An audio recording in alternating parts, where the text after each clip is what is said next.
예수님께서 계속해서 사역을 하시는 것, 공생의 사역을 하시는 것을 우리가 마태복음 강해 가운데 계속 보고 있습니다. 복음을 선포하시는 것, 천국 복음을 선포하시는 것, 말씀을 가르치시는 것, 병자를 치유하시는 것, 3대 사역이에요. 우리가 잘 나누지 않았습니까? 이 3대 사역을 가시는 곳마다 하시는 거예요. 그러면서 한편으로 이제 이 즈음에 이런 생각이 들어요. 이게 언제까지 하시는 걸까? 이렇게 언제까지 계속 이렇게 하시는 걸까? 자, 그런데 오늘 말씀을 보면 가이사랴에 이르르셨을 때 예수님께서 의미심장하신 그런 말씀, 장래에 대한, 미래에 대한, 앞으로에 대한 의미심장한 말씀을 하시고 그것을 준비하게 하십니다. 먼저 오늘 말씀 가운데 13절에 예수께서 빌립보 가이사랴 지방에 이르러 했는데, 지금 이 가이사랴가 중요합니다. 여기에 이르러서 말씀을 전하시는 게 중요해요. 지역적으로 여기를 꼭 가셔서 말씀을 주신 거예요. 자, 빌립보 가이사랴는 유대라고 부르는 우리가 가나안에서 서쪽으로, 이 지중해 해안 쪽으로 약 50km나 떨어져 있는 해안에 접한 그런 도시입니다. 굉장히 당시의 교통수단이나 거리 감각으로 볼 때 굉장히 먼 겁니다. 그리고 이 도시명 가이사랴. 가이사랴는 이게 로마의 황제를 부르는 이름이잖아요. 가이사. 근데 도시 이름이에요. 그리고 앞에는 빌립보가 붙었죠. 이게 당시 지중해 해안에 있던 도시를 헤롯 빌립보, 헤롯 왕의 아들 중에서 빌립보라고 하는 헤롯 빌립이 그 도시를 리모델링한 겁니다. 크고 현대적이고 멋지게. 그래서 황제에게 올려드린 거예요. 그래서 그 이름이 빌립보 가이사랴 이렇게 불렀습니다. 다른 곳에도 그렇게 황제에게 헌납한 그런 도시들이 있어서 여기는 빌립보 가이사랴라고 구분해서 불렀어요. 황제에게 올려드린다. 그럼 여러분 도시를 얼마나 잘 설계하고 잘 지었겠습니까? 거기에 큰 돌들로 이미 그때 바다의 바람, 파도 이런 걸 막는 방파제를 거대하게 만들었고요. 야외 특설 무대, 그리고 아주 깨끗한 그런 공중 위생 목욕탕, 또 큰 신전, 그리고 넓게 돌로 닦인 그러한 큰 길들, 도심에 정말 당시의 건축으로서 화려하게 지은 그러한 건축물들, 그러한 도시입니다. 당대 최고. 그래서 로마에서 이 유대 지역의 총독을 파송해서 거기를 통치하게 하는데 그 총독의 관저와 그 행정하는 행정본부가 이 가이사랴에 있었습니다. 제 고모가 한 분 계시는데 부산에 사셔요. 오래전부터 부산에 사셨습니다. 이제는 뭐 한 40여 년 전 얘기인데 그 고모네 누님들이 계셔요. 누님들이 몇 분이 계시는데 고모네 누님들이 여름이나 이럴 때 서울에 저희 집에, 큰아버지 집이니까 이렇게 오고 했습니다. 그래서 저희 집에 오면 막 반갑게 인사하고 나서 하던 얘기가 있었어요. 지금도 기억이 나요. 40년이 됐지만. 뭐라 그러냐면 고모네 누나가 그러더라고요. 부산 사투리로, 재용아, 나는 서울역에 딱 내리면 기가 팍 죽는다. 그러더라고요. 기가 팍 죽는다. 그래서 누나 그게 무슨 말이에요? 그랬더니 지금 그 서울역 앞에 내리면 앞에 그 큰 빌딩, 지금 모르겠어요. 무슨 빌딩, 그 대우 빌딩이라고 우리가 그렇게 불러왔는데 그 큰 빌딩 이렇게 있지 않습니까? 거기서 그냥 기가 팍 죽는 거예요. 거기서부터 광화문으로 이어지는 빌딩들, 길의 크기가 다르고 사람들은 전부 바쁘게 왔다 갔다 하고 번쩍번쩍하고 막 그러니까 이 누님들이 정신을 막 못 차리시는 거예요. 기가 팍 죽으신대요.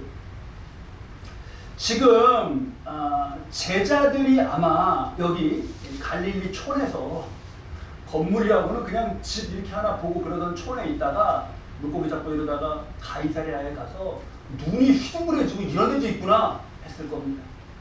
이런 기분이었을 거예요. 이 먼 곳으로 가이사랴로 예수님이 제자들을 일부러 데려가신 겁니다. 일부러. 여기서 특별하게 깨닫고 여기서 특별하게 새롭게 정말 마음 가운데 변화되어야 할 것이 있어서 간 겁니다. 그러니까 특별하게 데려가신 곳이에요. 우리가 수련회 가지 않습니까? 이번에 말씀이 어떻게 딱딱 맞아떨어졌나 모르겠어요. 예수님이 제자들 데리고 지금 뭐 가신 거예요? 수련회 가신 거예요. 수련회 가신 거예요. 거기서 물으십니다. 13절 말씀. 13절 말씀을 함께 읽을까요? 예수께서 빌립보 가이사랴 지방에 이르러 제자들에게 물어 이르되 사람들이 인자를 누구라 하느냐. 사람들이 나를 누구라 하느냐. 이걸 여러분 어디서 물으셨다고요? 가이사랴. 빌립보는 뭐 그냥 나중에 빚을 수 있으니까 떼고 가이사랴. 어디서 물으셨다고요? 가이사랴. 그게 중요합니다. 사람들이 나를 누구라고 하느냐. 어디서든 물으실 수 있거든요. 그거는 그냥. 근데 가이사랴에서 그걸 배경으로 놓고 그 세팅에서 물으신 게 되게 중요합니다.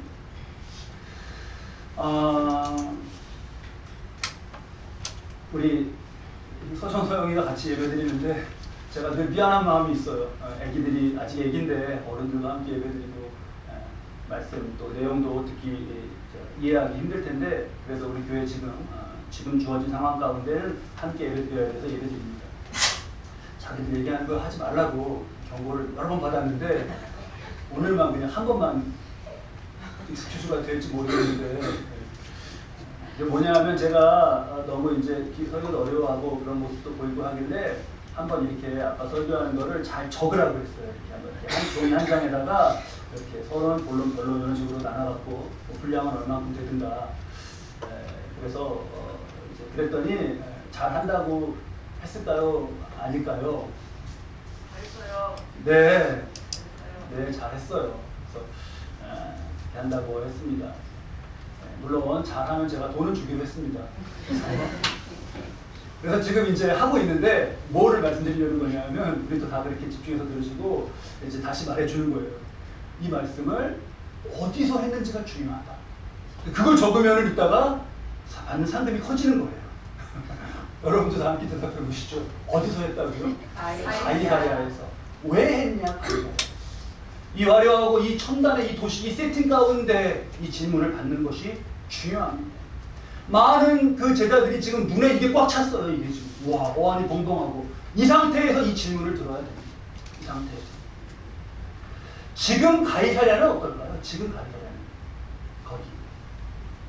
지금은 당시 유대와 로마의 그 역사 맥락과 지역 맥락에서 중요했지 지금은 별로 중요하지 않아요. 지금은 아예 사람이 거주하지 않습니다. 폐허예요. 터만 남아있어요. 돌과 기둥과 흔적 그런 것만. 요즘에 여러분 그 혹시 수도권에 다녀보신 적 있으신지 모르겠어요.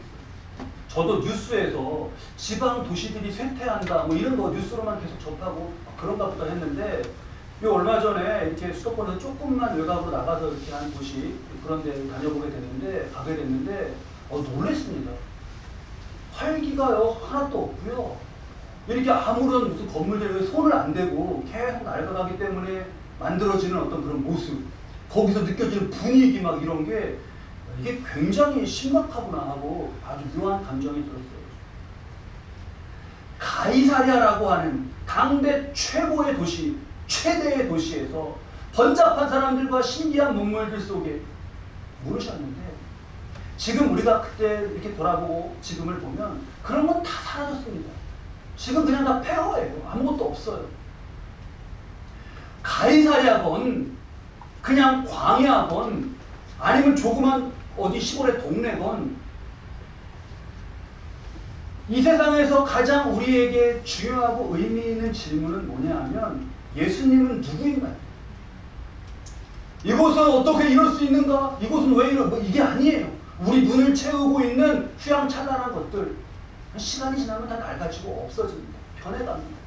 그때나 이제나 우리에게 가장 중요한 질문은 뭐냐? 예수님은 누구인가요? 여러분 올해가 몇 년이죠? 2024년이죠. 올해가 만약에 어떤 뭐 수 계산하는 것이 뭐 이렇게 방식이 달라져서 올해가 2026년이다 지금이. 그럼 우리에게 뭐 큰 일이 뭐가 일어납니까? 그냥 2026년이면 그냥 올해가 2026년이 되는 거죠. 우리가 뭐 이렇게 하다 보니까 우리가 예수님을 잘못 계산했습니다. 올해를 다시 역산해갖고 올해를 2022년으로 하겠습니다. 전 세계에서 이렇게 했어요. 근데 올해 2022년 8월이에요 지금이. 그럼 뭐 무슨 큰일이 납니까? 아무것도 아니고 그냥 그렇게 정하고 살면 됩니다. 그냥 시간의 어떤 그런 경계든 우리가 사는 지역의 어떤 경계든 그냥 거기 사는 내가 있는 거예요. 그런 어느 곳에서든지 예수님은 누구냐? 이 땅에 다녀가신 그분이 누구냐? 이게 우리에게 너무나 중요한 질문입니다. 그래서 사람들이 누구냐고 말하냐고 물으니까 14절에 더러는 세례요한, 더러는 엘리야, 어떠는 예레미야 선지자 중에 하나라고 합니다. 제자들이 이렇게 대답을 했어요. 그러자 15절 말씀 아주 짧습니다. 함께 읽으시죠. 이르시되 너희는 나를 누구라고 하느냐. 여러분 2024년 여기 대한민국 서울 도심 한복판에서 여러분들은 이 대답에 뭐라고 생각하시겠어요? 예수님이 너는 나를 누구라고 하느냐 하면 뭐라고 생각하시겠어요? 네, 맞습니다. 우리 16절 말씀으로 함께 대답으로 함께 하시죠. 시몬 베드로가 대답하여 이르되 주는 그리스도시요 살아계신 하나님의 아들이십니다. 그리스도는 기름 부음 받은 자라는 뜻이에요. 구별된 자, 메시아, 구원자라는 뜻이에요. 이런 게 설교 노트에 적혀 있으면 아주 좋겠죠. 그리스도는 기름 부음 받은 자, 구별된 자, 하나님의 아들, 하나님의 사람, 하나님께서 이 땅에 오신 그런 의미가 다 구세주라는 게 담겨 있습니다. 여러분 행색으로 보면 지금 행색으로 보면 갈릴리 촌에서 온 제자들이나 데리고 오신 예수님이나 가이사랴에 썩 어울리지 않습니다. 가이사랴에 가장 잘 어울리는 사람은 누구죠? 황제죠. 가이사랴죠. 그가 입는 옷 입고 딱 나타나면 딱 가이사랴에 맞는 그런 인물이 될 거예요. 가이사랴 도시의 중심에는 가이사랴 동상이 있습니다. 길들이 이렇게 다 하나로 모이게 되고 가운데 가이사랴 동상이 있습니다. 가장 잘 보이는 곳마다 동상이 있었고 황제 가이사랴는 신의 아들 신으로 추앙되는 그런 곳이었어요. 거기서 주가 누구냐? 가이사랴죠. 무슨 이런 헛소리를 합니까? 가이사랴가 주죠. 어떻게 말도 안 되는 소리를 지금 하고 있어요. 그걸 때문에 그래서 예수님은 그렇기 때문에 가이사랴에 데려가서 물으셨어요. 가이사랴가 뉴욕이건 뭐 서울이건 어디건 예수님은 누군가? 그리스도시요 살아계신 하나님의 아들, 내 주님입니다. 이 고백이 우리에게 확실해야겠습니다. 가이사랴 황제에게 바쳐진 황제 신이 바쳐진 도시. 얼마나 대단하고 당시의 모습이 어땠을지 제가 뭐 잘 그때를 볼 수가 없으니까 모르겠습니다. 그런데 지금 세월이 흘러서 돌아보는 지금의 관점에서 굉장히 다 부질없게 느껴집니다. 그냥 비유하자면 아이들이 노는 놀이가 있지 않습니까? 아이들이 노는 놀이에 예전에 이렇게 소꿉장난하고 그러면 모여서 야 이렇게 놀자 해갖고 여기 우리 집이라 그러자 한다 이렇게 동그라미 이렇게 그린 다음에 여기 우리 집이라고 하자. 그리고 이제 뭐 조그만 그릇에서 이거 밥그릇이라고 하고 그 다음에 쌀은 어디서 나죠? 흙풍면 그래요. 흙풍면 쌀이에요. 그리고 너가 아빠라 그러고 내가 엄마라 그러고 이렇게 뭐라 여기 애기라 그러고 놀자 그래요. 당신을 신이라 그러고 뭐 이렇게 하고 노는 것처럼 그냥 느껴져. 아이들 놀이 아닙니까? 굉장히 심각하게 오 황제요 하고 막 엎드리고 그랬겠지만 얼마나 부질없습니까? 황제가 무슨 어떻게 신이에요? 자, 그 도시에서는 그랬습니다. 지금 우리의 삶의 자리에서 우리에게 가이사랴처럼 그렇게 역사하는 것들이 있어요. 그래서 지금 로마 황제를, 로마라는 나라도 없어졌죠. 로마라는 나라가 없습니다. 지금은 뭐 그런 큰 나라가 뭐 한 미국 정도 될까요? 뭐 미국 대통령 지금 누구 바이든이든 트럼프가 누가 되든 아니면 헬스가 되든 거기 신이라고 그러는 사람은 없을 거예요. 이제 그때랑 지금이랑 많이 달라졌어. 이제는 그렇게 뭐 신으로 사람을 그러지 않아요 이제.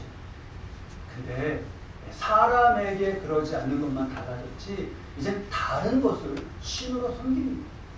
오늘날 가이사랴와 같은 이 땅의 많은 도시들이 무엇을 신으로 섬깁니까? 무엇에 내 생명이 달려있다라고 고백하면서 그렇게 살아갑니다. 얼마 전에 며칠 전에 주식값이 확 떨어지고 막 이럴 때가 있었어요. 뭐 어떤 주식하시는 분들은 어떻게 뭐 손에 얼마나 보셨는지 잘 모르겠습니다. 좀 특별한 이유도 없이 막 떨어지고 이래가지고 난리가 났었습니다. 근데 사람들이 그러죠. 자기 주식 투자에 주식 떨어지면 나 망했다 그래요. 믿음 잃어버리고 하나님과의 신앙관계 믿음 흔들리고 그러면서 나 망했다 그러는 사람은 못 봤어요. 잘. 근데 주식 떨어지면 뭐라 그래요? 나 망했다, 나 죽었어, 나 끝났어 막 이래요. 그러면 그 주식이 하나님인 거죠. 그렇지 않습니까? 봐도 눈이 흉그레해지는 가이사랴에서 예수님은 진짜 봐야 하는 것들을 알려주십니다. 그 눈이 아니라 그거 막 이렇게 막 흉그레해지는 그 눈이 아니라 어떤 것이냐. 베드로가 주는 그리스도시요 살아계신 하나님의 아들입니다 이렇게 고백하자 17절에 예수께서 대답하여 이르시되 다요나 시몬아 내가 복이 있다. 이를 네게 알게 하니는 혈육이 아니요 누구라고요? 하늘에 계신 아버지. 여러분 우리가 이렇게 알려줘서 아는 거 있잖아요. 사람이 지식을 전해주고 정보를 전해줘서 그게 혈육이 알려주는 사람이 알려주는 거죠. 근데 그래서 우리가 아는 것만이 다가 아닙니다. 이것을 우리에게 알려주시는 이가 있어요. 지금 가이사랴의 명소 중에 하나가 뭐였냐면 그 실외 그 극장이에요. 연극장. 지금도 관광을 사람들이 거기 가서 그걸 보면서 감탄하고 놀래요. 왜 감탄하고 놀래냐? 어떻게 그때 그 바다에서부터 그만큼 어느 만큼 그 딱 떨어진 그걸 측정을 해갖고 거기서 이 회중석이 이렇게 층계로 쫙 이렇게 올라가 있거든요.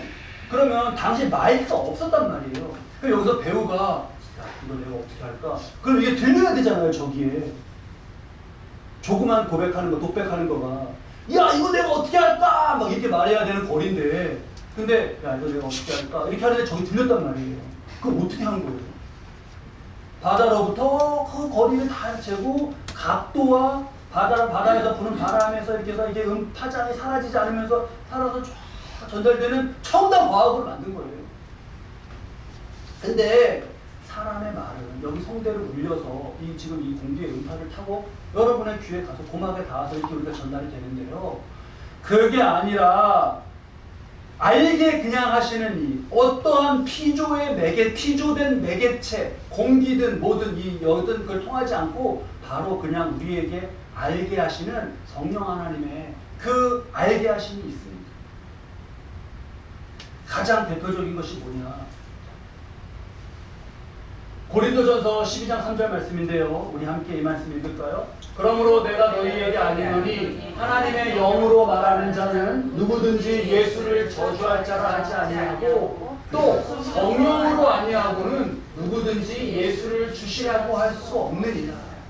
우리가 아까 서울 한복판에서 2024년에 예수를 누구라고 합니까? 예수님을 주님이라고 합니다 라고 할 때 그때 실은 우리의 의지와 우리의 말과 우리의 뭐 이렇게 한 것 같지만 성령 하나님께서 역사하시는 역사 가운데 우리의 고백도 이루어진 것입니다. 자, 이 고백 가운데 주님이 세상의 주인이시고 다스리시는 왕이시고 구원자십니다. 예수님. 다른 것이 아니라 가이사랴의 그런 것이 아니라 대한민국의 서울에 뉴욕에 뭐에 세계 어디에 그런 것이 아니라 아마 우리는 지금 잘 상상이 안 될 거예요. 우리는 지금 가이사랴 같이 그런 도시가 뉴욕 뭐 이런 데 아닙니까? 그렇죠? 큰 도시예요. 파리 이런 데. 근데 당시에 가이사랴를 봤던 사람들도 이 가이사랴 영원할 거다 이 도시는. 이건 영원할 수밖에 없다. 그렇게 생각했을 거라고. 근데 지금 그걸 폐허라고 하지 않았습니까? 그러면 앞으로 시간이 흐르고 세월이 흘러서 뉴욕이나 파리 이런 데도 혹시 폐허가 되고 이러는 건 우리가 상상할 수 있을까요? 잘 상상이 안 돼요.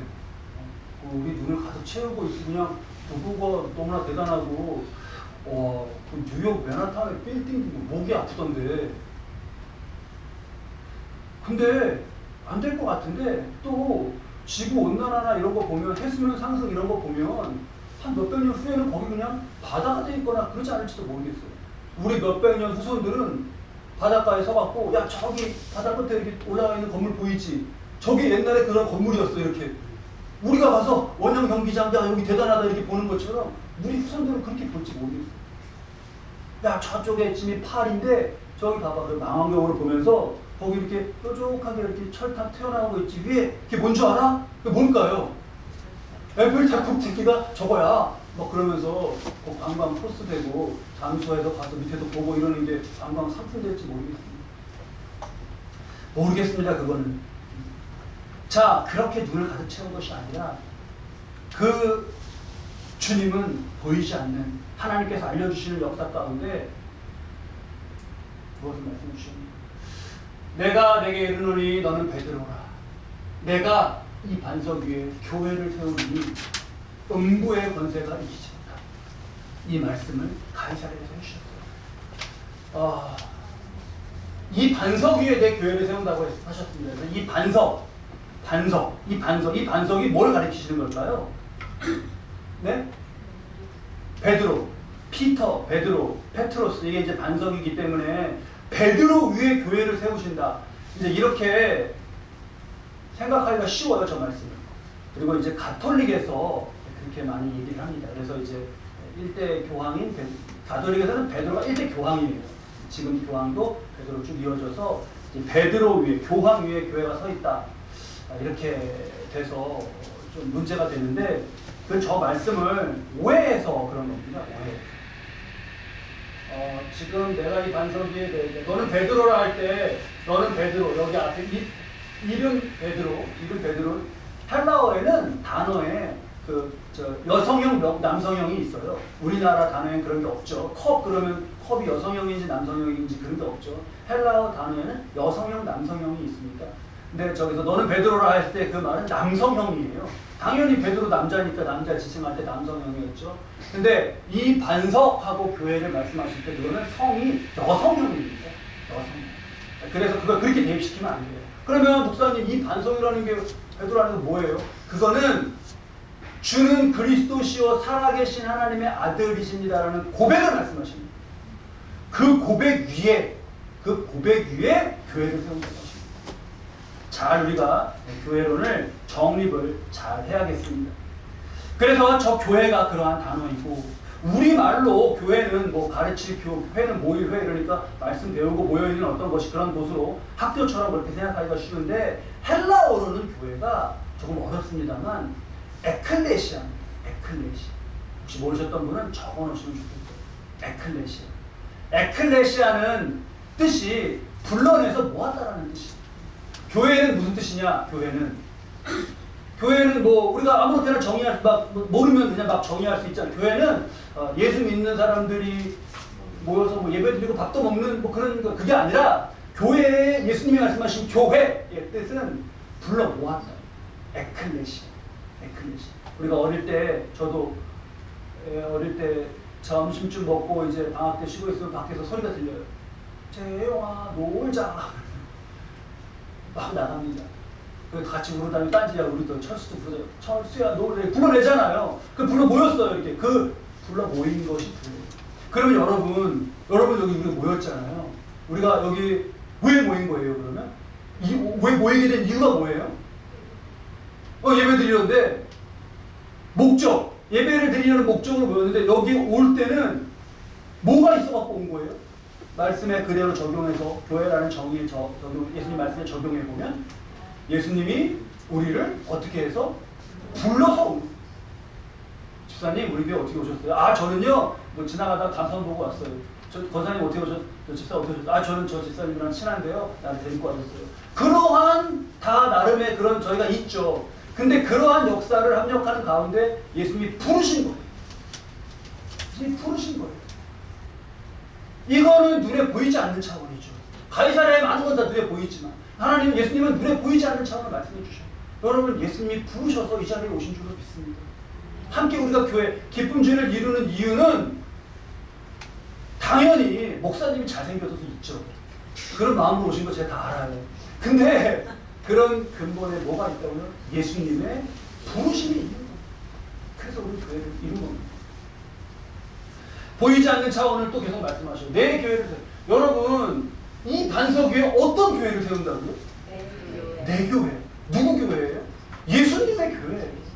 교회는요 밖에서 볼 때 뭐 어떻고 저떻고 뭐 허름하고 뭐 때로는 정말 누추해 보일지 몰라도 주님의 교회예요.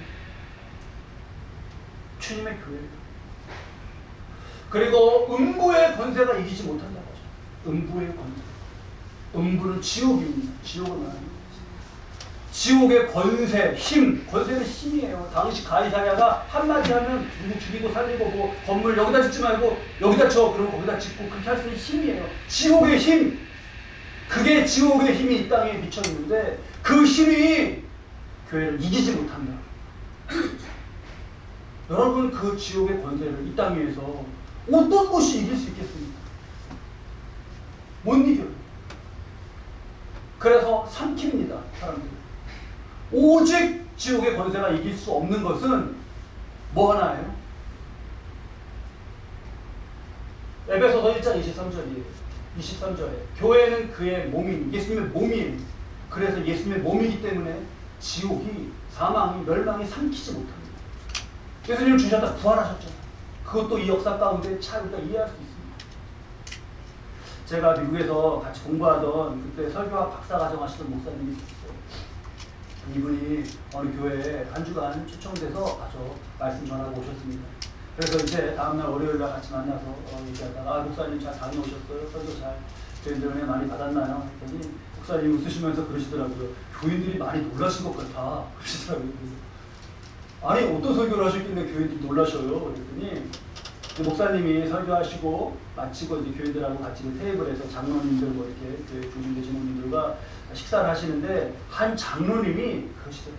식사하시는데 목사님 오늘 목사님 설교 가운데 말씀 가운데 지옥의 아가리에 삼켜지지 말아야 된다 하시는 말씀이 제가 너무 놀랐습니다. 그러시더래요. 그래서 아 왜요 장로님? 그랬더니 그 장로님 고백 솔직히 자신들이 스스로 생각할 때 좀 수준 있는 교회. 수준 있는 교회는 뭘까요? 좀 교양 있고 수준 있는 교회다. 이게 이제 자부심이었다는 거예요. 어떤 교회가 수준 있고 이게 자부심 있는 교회가 될까요? 왜냐면 그 교회에는 제가 듣던 교수의 교수님 그리고 이제 그 영사관이 있었는데 그런데 이제 거기 직원들 이렇게 해서 수준이 있는 거예요. 그런 곳이고 그래서 한주 목사님 담임 목사님이 자리 비우셔서 어떤 목사님을 모실까 하다가 그래도 박사 설교학 박사 하시는 목사님이면 모셔가지고 점잖고 고상하게 이렇게 설교하시고 가실 줄 알 그런 기대로 모셨다는 거예요. 근데 목사님이 마음 말씀을 전하시다가 지옥의 아가리라는 지옥 그러니까 이 장로니까 지옥의 이런 표현이 뭐야 막 그러면서 놀라셨는데 그 표현에 자기가 그 안에 자기 안에 막 그러니까 벌써 그런 것 가운데 그 장로님께 죄송하지만 무슨 뭐 수준이니 뭐 이러면서 교만에 이런 껍데기가 다 들어가 있는 거 아니에요? 그게 팍 깨진 겁니다. 그래서 제가 적지 않게 놀라고 제가 안에 많이 깨졌습니다. 그 고백을 목사님께 하시더래요. 그래서 목사님이 갔다 오셔서 교인들 너무 놀라신 거 아닌지 몰라 걱정했어요. 여러분 예수님이 음부의 권세라고 하신 저 음부의 권세는요 헬라어 말을 직역하면 지옥의 대문이라는 뜻이에요. 지옥의 대문. 권세를 이렇게 우리도 이렇게 대감집 대궐 대감집의 대문 이러면 막 야 여기에 이 대감집의 권세 이걸 그 관용어로 섞어 쓴 겁니다. 광화문 막 큰 문이 야 임금님의 권세 막 이렇게. 그래서 저걸 직역하면 지옥의 대문이에요. 지옥의 대문. 세번역 성경 요즘 번역하는 현대어로는 죽음의 문들이라고 번역했고 영어 성경은 The Gates of Hell 지옥의 문 이거 그러면 여러분 지옥의 문이 삼키는 겁니다. 그래서 뭐 목사님 무슨 지옥의 아가리라는 말이 맞아요. 그 말이 맞아요. 점잖게 저도 점잖게 설교하고 교양 있게 어떻게 하는 건지 모르겠지만 여러분 주는 그리스도십니다 하고 이렇게 하고 끝나면 점잖은 건지 모르겠는데 그러면 점잖기는 하겠지만 톤이 예수님하고 안 맞아요. 저 점잖은 거가 문제입니까? 예수님 지옥의 문 삼키지 못하는 음부의 권세가 이기지 못하는 교회를 내가 세우겠다. 그럼 우리가 정신이 번쩍 나갖고 교회가 그런 것이구나 그렇게 깨달아야 하지 않겠습니까? 지옥의 문은 모든 걸 삼킬 수 있습니다. 단 주님은 못 삼킵니다. 그래서 주님은 내 교회라고 하셨고 내 몸이라고 하셨어요. 삼킬 수 없습니다. 삼켜지지 않습니다. 우리에게도 지금 눈길을 끄는 것이 많습니다. 근데 거기에 가만히 가이사랴를 놓고 이렇게 묵상해보면 우리의 눈길을 휘둥그레게 하는 것들 가운데 마귀의 미혹이 숨겨져 있을 수 있어요. 가이사랴를 이렇게 보십시오. 지금은 폐허지만 한때 거기에 화려한 도시가 있었습니다. 그리고 그 한때 거기에 가득 채우고 살았던 사람들이 있었어요. 그 가득 채웠던 사람들에게 도시가 말해주고 있는 메시지는 뭡니까? 형제가 신다. 갈릴리 촌에서 와갖고 눈이 휘둥그레진 사람은 거기에 휘슬려하고 같이 덩달아 그냥 형제가 신. 야, 양 몰고 산에 다니면서 갈 때 양똥 냄새 나고 여기 오니까 이 황제가 신인 곳이구나 하고 고개 숙이지 않겠습니까? 그렇게 놓고 보면 그 야외 극장, 그 무슨 뭐 도시의 큰 도로들, 뭐 신전 뭐든 그게 마귀가 가이사를 차려놓고 장사하는 장사터, 지옥의 대문으로 이끌어가는 그런 세팅 아닙니까? 영적 정체는 그거 아니에요. 분명하게 우리가 영적 정체를 봐야겠습니다. 도시 이름으로 기억하는 거예요. 이 메시지. 도시 이름이 뭐라고요? 가이사. 오늘 우리 서울을 보면서 뉴욕을 보면서 막 우리가 막 서울은 나쁜 거, 뉴욕은 나쁜 거 이렇게 생각하는 분은 아무도 안 계시겠죠. 그게 아니라 영적 정체를 잘 봐야 된다는 겁니다. 지난주에 여러분 이 마귀랑 같이 귀신 들린 딸을 같이 실험하면서 거기 그냥 휘말려갖고 여기 귀신의 역사 안에서 살 건가 아니면 여기 밖에서 귀신을 쫓아내고 딸도 여기서 꺼집어내서 살 것인가를 그 상처 노래 부르지 않고 예수님께 매달려갖고 구원받은 그 여인이 어디 여인이죠? 수로보니게죠. 지난주에 수로보니게로 이 영적 싸움을 기억하는 겁니다. 그리고 오늘 어디요? 가이사랴로 우리가 이 역사를 또 기억하는 거예요. 그래서 말씀에서 수로보니아, 가이사랴 이런 것이 남았을 때 오늘 우리가 살아가는 삶에서 내 자리에서 이게 수로보니게 역사, 이게 가이사랴 역사, 이게 분별이 되고 그래야 우리는 그 차려놓은 세팅에서 멸망으로 가지 아니하고 음부의 권세가 이기지 못하는 주님의 몸을 이루어서 복되게 살아갈 수 있습니다. 저 여러분, 성령께서 교회에 하시는 말씀, 지금 이 순간에 이 음파와 이 통하는 귀를 통하는 것 말고 우리 영혼 가운데 성령님께서 알려주시는 예수 그리스도께서 주이시고 그의 몸을 이루는 것이고 그의 몸은 음부의 권세가 삼킬 수 없다. 나는 주의 자녀고 주의 몸이다. 이 확실한 믿음 가운데 살아가셔서 주님께서 이루시는 구원과 은혜의 역사만을 살아가는 천국까지 이르는 저 여러분 되시기를 주님의 이름으로 축원합니다.